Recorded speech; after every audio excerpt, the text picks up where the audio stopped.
Hello students, आज हम पढ़ने वाले हैं लागत लेखांकन के लाभ, एडवांटेजेस ऑफ कॉस्ट अकाउंटिंग। तो स्टूडेंट, हम बहुत अच्छे से अब समझ चुके हैं कि लागत लेखांकन क्या होता है और उसकी विशेषताएं क्या है, फाइनेंशियल अकाउंट और कॉस्ट अकाउंटिंग में क्या डिफरेंस होता है। तो जब हम इसके लाभ की बात कर रहे हैं तो कॉस्ट अकाउंटिंग की जो विशेषताएं हैं, जो इसके उद्देश्य हैं, उन्हीं सब से कॉस्ट अकाउंटिंग के लाभ के जो पॉइंट्स हैं वो बनते हैं। तो लाभ को डिस्क्राइब करने के लिए सबसे पहले हम लेंगे प्रबंधकों को लाभ। सबसे ज्यादा इंपॉर्टेंट जो होता है, बिजनेस में जो मैनेजर्स होते हैं, जिनको पॉलिसी बनानी होती है, डिसीजंस लेने होते हैं, तो कॉस्ट अकाउंटिंग से उनको क्या फायदे होते हैं, क्या एडवांटेजेस हैं। तो पहली एडवांटेजेस है नीति निर्धारण में सहायक। कोई भी अकाउंटिंग जो की जाती है, चाहे वह कॉस्ट अकाउंटिंग हो, चाहे वह फाइनेंशियल अकाउंटिंग हो, इन सब के पीछे किसी भी बिजनेसमैन का, मैनेजर का जो पर्पस होता है वह क्या होता है कि हम बिजनेस की को अच्छे से रन करें, कम से कम खर्चे में ज्यादा से ज्यादा प्रॉफिट हो। तो पॉलिसी मेकिंग के लिए जो है डेटा होना बहुत जरूरी है, आंकड़े होना बहुत जरूरी है। तो वो जो डेटा है वह लागत लेखांकन प्रोवाइड करवाता है। तो पहला बेनिफिट क्या होता है, डिटर्मिनेशन ऑफ पॉलिसी, बिजनेस की पॉलिसी बनाने में हेल्प करता है वो। फिर सामग्री पर नियंत्रण। लागत लेखांकन में जनरली जो बात होगी, सामग्री, श्रम और ओवरहेड, मटेरियल, लेबर और ओवरहेड, इस पर ज्यादा वॉच किया जाता है। इसी से संबंधित डेटा जो है हम अकाउंटिंग में लिखते हैं। तो सामग्री जो है कितनी लग रही है, ज्यादा तो नहीं लग रही है, कम तो नहीं लग रही है, उस चीज पर पूरी कंट्रोलिंग लागत लेखांकन के द्वारा हो पाती है, जो कि फाइनेंशियल अकाउंट में उतनी संभव नहीं है। फिर है वित्तीय लेखों की शुद्धता की जांच। बिजनेसमैन जो उत्पादन भी कर रहा है और उस उत्पादन के बाद माल को बेच रहा है, तो वह अंत में क्या करता है कि कॉस्ट अकाउंटिंग में जो उसने अकाउंटिंग की है और फाइनेंशियल अकाउंटिंग, वित्तीय लेखांकन में जो उसने अकाउंटिंग की है, उन दोनों के लाभ को मैच करता है। इसका भी एक टॉपिक बनता है। तो मिलान जब करता है तो उससे दोनों अकाउंट की क्रॉस चेकिंग हो जाती है, शुद्धता की जानकारी हो जाती है, इस बात का प्रूफ हो जाता है कि लागत लेखांकन में हमने जो राशि लिखी है, मदें लिखी है, वह सही है। सेम जो है वाइस वर्सा, वित्तीय लेखांकन में हमने जो राशि और आइटम्स लिखे हैं वो एकदम सही है। तो लागत लेखांकन से वित्तीय लेखों की शुद्धता की जांच हो जाती है। व्ययों पर नियंत्रण हो जाता है।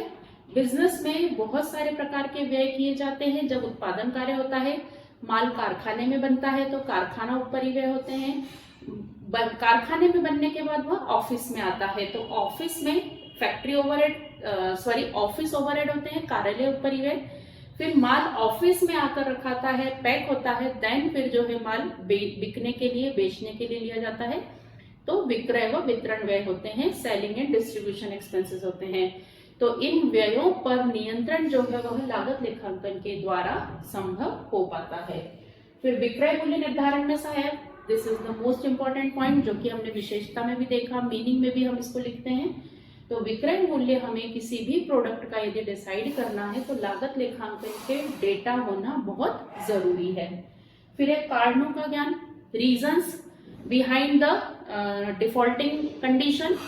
यदि जो है कहीं पर व्यय ज्यादा हो रहे हैं, मटेरियल हमने सोचा हुआ है कि 100 पेन बनाने में यदि 100 इतना मटेरियल लगना है, तो उस की जानकारी जो है हमें कॉस्ट अकाउंटिंग से मिलेगी।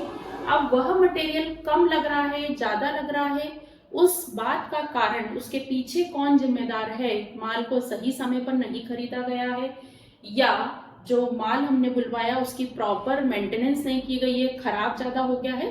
तो इन सब कारणों का ज्ञान हमें लागत लेखांकन के में जो एंट्री हम करेंगे उससे पता लग जाता है। तो ये हमने प्रबंधकों को लाभ देके, इसी प्रकार से कर्मचारियों को भी लाभ होते हैं। अब एम्प्लॉय को क्या फायदे होते हैं, तो कॉस्ट अकाउंटिंग में व्ययों पर और सामग्री पर नियंत्रण किया जाता है, जिसका मेन उद्देश्य होता है कम से कम खर्चे पर माल को बनाना और बिजनेस को ज्यादा से ज्यादा लाभ हो। तो प्रॉपर मैनेजमेंट से क्या होगा कि बिजनेस को ज्यादा से ज्यादा लाभ होगा, तो उस लाभ के कारण एम्प्लॉय को सैलरी ज्यादा मिलेगी, काम समय पर कंप्लीट होगा और कम से कम खर्चे में होगा। इससे पूरा प्रॉपर मैनेजमेंट होने से कर्मचारी को लाभ होगा। फिर विनियोजकों को लाभ, इन्वेस्टर। विनियोजक मीन्स कौन होते हैं? जो हमारे बिजनेस में पैसा लगाने के इच्छुक होते हैं, जिनसे हम पैसा उधार ले सकते हैं। तो यदि कॉस्ट अकाउंटिंग हम कर रहे हैं तो जो सामने वाली पार्टी है, इट मीन्स जिनसे हमें पैसों की जरूरत है, वो कॉस्ट अकाउंटिंग के डेटा देखकर हमें इजीली पैसा या लोन प्रोवाइड कर देंगे। फिर उपभोक्ताओं को क्या लाभ होते हैं?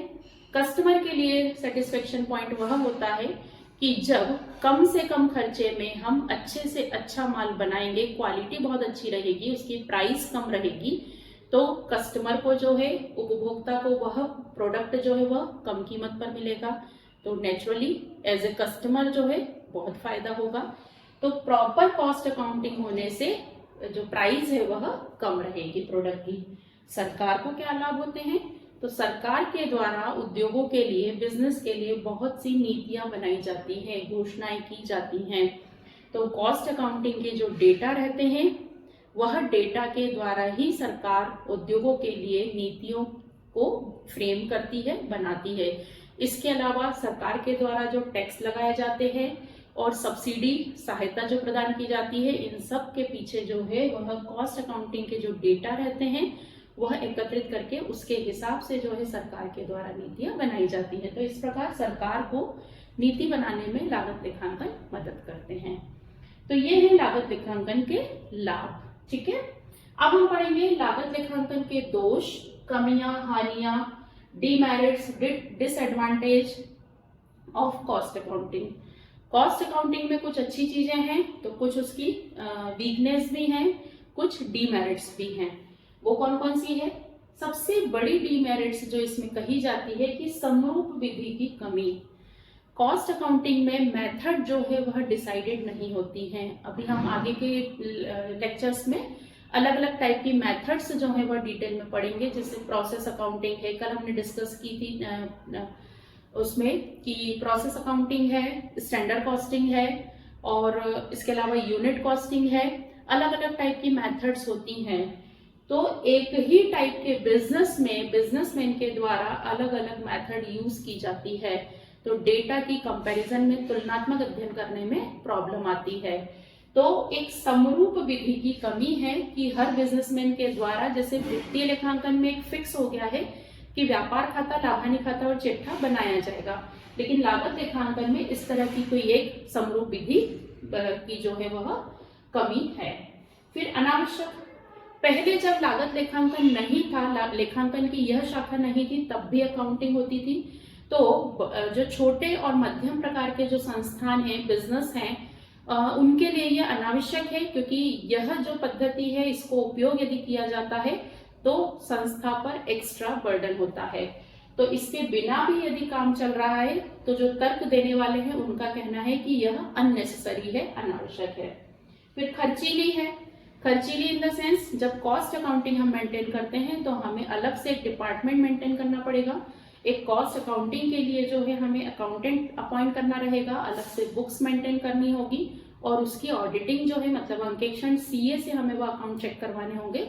तो इस तरीके से पूरी प्रोसेस जो है वह क्या होगी, संस्था पर एक्स्ट्रा बर्डन जो है वो पुटअप करेगी, खर्चा जो है वह ज्यादा होगा। तो छोटी और जो मध्यम प्रकार की संस्थाएं हैं जिनका प्रॉफिट कम होता है, उनके लिए यह पद्धति जो है वह खर्चीली है। फिर औपचारिकताएं, कॉस्ट अकाउंटिंग में भी मेथड्स होती हैं। उन मेथड्स को मतलब कंप्लीट करने में औपचारिकताएं जो है वह ज्यादा हैं। फॉर्मेट्स होते हैं, एक प्रॉपर पैटर्न होता है जिसको फॉलो करना जो है, बहुत सारी औपचारिकताएं आपके सामने आ जाती हैं। तो बजाय इसके इजी लगता है कि हम इसको मेंटेन न करें। तो औपचारिकताओं के कारण भी जो है यह एक्स्ट्रा बर्डन संस्था को लगता है। फिर अनेक प्रकार की मान्यताएं और परंपराएं, बहुत सारे ट्रेडिशंस जो हैं, मतलब एक मेथड यदि हम बात करें, यूनिट कॉस्टिंग की मेथड होती है इकाई परिव्यंकन। इस यूनिट कॉस्टिंग मेथड में भी जो है क्या होता है कि लोगों की मान्यताएं, मतलब जो बिजनेसमैन है वो अलग अलग प्रकार की सोच रखते हैं, तो इसमें वह अपने अपने हिसाब से मेथड जो है वो फॉलो कर लेते हैं। तो अनेक प्रकार की मान्यताएं होने से विश्वसनीयता जो है वह कम हो जाती है। फिर है अनुपयुक्त, यूजलेस, मतलब बहुत सारी संस्थाएं जो प्रोडक्शन का काम कर रही हैं, उन संस्थाओं के लिए यह जो है जो मेथड्स हैं वह उपयोगी नहीं है, उनसे उनका वह उद्देश्य जो है, उन विधियों से उस संस्था का उद्देश्य जो है पूरा नहीं हो पाता है। तो इस प्रकार से लागत लेखांकन की जो है डीमेरिट्स, कहना चाहिए कि सॉरी, जो डीमेरिट्स हैं तर्क देने वाले व्यक्ति के विचार हैं। ऐसे यदि हम इसको ओवरऑल यदि एनालिसिस करें तो लागत लेखांकन, जो भी संस्था उत्पादन का कार्य कर रही है वह यदि लागत लेखांकन को मेंटेन करता है तो उससे जो है वह अपनी लागतों पर नियंत्रण कर सकता है, मूल्य का निर्धारण आसानी से कर सकता है। तो स्टूडेंट्स, यदि आपको लागत लेखांकन के लाभ आते हैं या उसकी डीमेरिट्स डिफाइन करने को आती है तो आप इन पॉइंट्स के अंतर्गत इस क्वेश्चन को डिफाइन कर सकते हैं।